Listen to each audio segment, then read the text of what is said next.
Namaskar students of MSc NMD third sem. Today's session topic of your course, Food Service Management, is your principles of management. Okay, so now we'll talk about what are the principles of management. Management principles are statement of fundamental truth based on logical which provide the guidance and managerial decision making and action.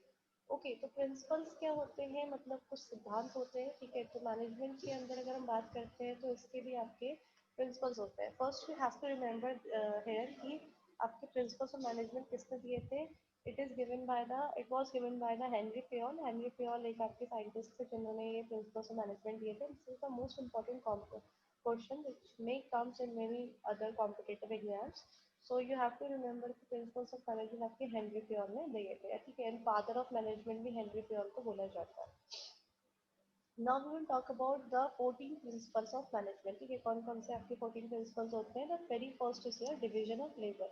Division of labor मतलब कि आप जब भी division of labor मतलब as the name suggests specialization के according जब आप किसी को jobs देते हैं ठीक है मतलब जैसे आपने कोई जॉब कोई किसी चीज में एक्सपर्ट है कोई किसी चीज में एक्सपर्ट है तो अकॉर्डिंग टू दैट एक्सपर्टीज जब आप अलॉटेड पर्टिकुलर पर्सन को उसके अलॉटेड फील्ड में डिवाइड करते हैं तो उसको हम क्या कहते हैं division of labour.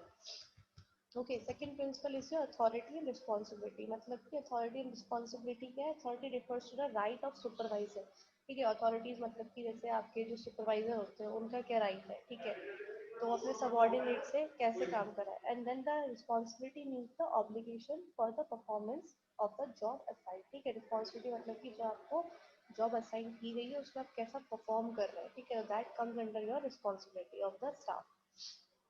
The third is the unity of command. Unity of command क्या होता है?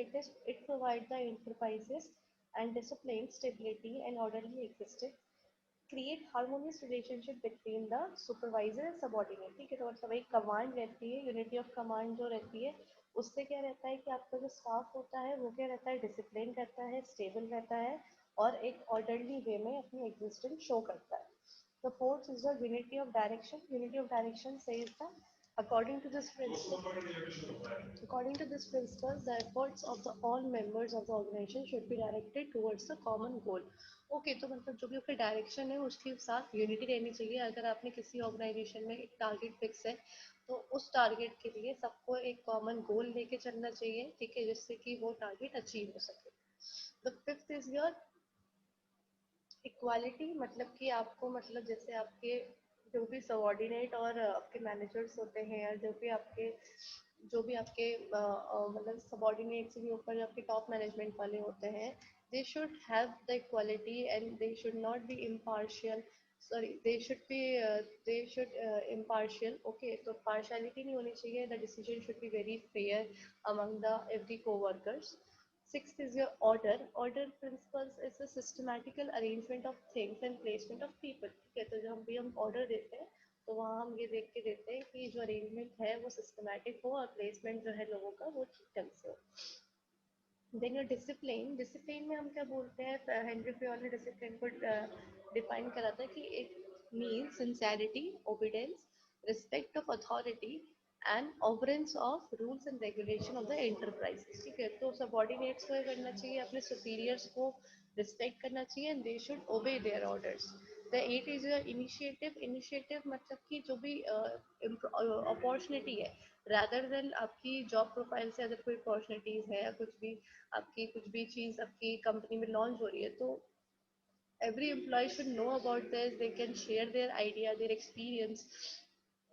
तो जो भी आपके टॉप मैनेजमेंट वाले होते हैं उनको इनिशिएटिव देना चाहिए अपने सबॉर्डिनेट्स को जिससे कि वो और न्यू आइडिया अपना गैदर कर सके. Then your ninth one is the fair remuneration. Remuneration मतलब कि जो हम रिवॉर्ड्स देते हैं ठीक है जैसे आप लोगों ने कुछ अच्छा काम किया तो आपको कुछ रिवॉर्ड्स मिले बट अगर हम किसी इंस्टीट्यूशन की बात करते हैं किसी ऑर्गेनाइजेशन की बात करते हैं तो वहाँ अगर किसी ने अपना टारगेट अचीव करा तो उसको मतलब उसके वीक ऑफ एक दो वीक ऑफ ज़्यादा मिल गए या फिर उनको सैलरी में कुछ और कमीशन उनका ऐड हो गया तो एक सेटिस्फैक्ट्री एक रीजनेबल रिवॉर्ड्स मिलना चाहिए जिससे कि क्या हो एक प्लीजेंट इन्वायरमेंट बना रहे एंड जो वर्कर है वो भी मोटिवेटेड रहे काम को लेके. The tenth is your stability and tenure मतलब कि जो टाइम हम एम्प्लॉय को दे रहे हैं it's use to do the new work and he और she should be succeed in this, ठीक है। तो पूरा टाइम और एफर्ट्स और मनी सब सही लगा के, मतलब वेस्ट नहीं होना चाहिए, इसलिए हम एक स्टेबिलिटी, एक टेन्योर देते हैं कि आपको इतने से इतने टाइम में काम करना है।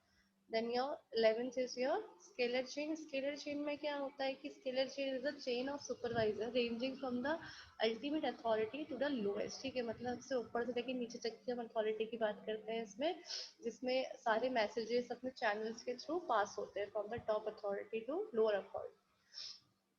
देन आपका आता है subordinate of individual interest of general interest, ठीक है। मतलब कि सबके अपने अपने इंटरेस्ट होते हैं, तो organisation is much bigger than the individual it constitute, therefore interest of undertaking should reveal all the circumstances, ठीक है। सो दैट कि उनके जो बिगर सेक्रीफाइसेस, बिगर इंटरेस्ट के सेक्रीफाइसेस ना हो, और वो अपना इंटरेस्ट कैरी ऑन कर सके। The third, sorry 13 is your esprit de corps. Esprit de corps क्या होता है आपका? It is a French term which means the team spirit, ठीक है। तो मतलब एक हार्मनी होनी चाहिए, यूनिटी होनी चाहिए काम में अमंग द मेंबर। अगर आप किसी ग्रुप में काम कर रहे हो तो you should be like team spirit होनी चाहिए, you should have belongingness with each other, जिससे कि आपके काम में और ज़्यादा सक्सेसनेस रहे। Then your last is your centralization and decentralization. Centralization means the concentration of authority at the top level, ठीक है। और decentralization मतलब कि it means the disposal of the decision making authority at all the level of organization, ठीक है। तो मतलब in other words, sharing authority downwards is decentralization, and sharing authority upward is your centralization. So this is all with the principles of management. In case of any doubt, we will continue in our live class, and thank you for this.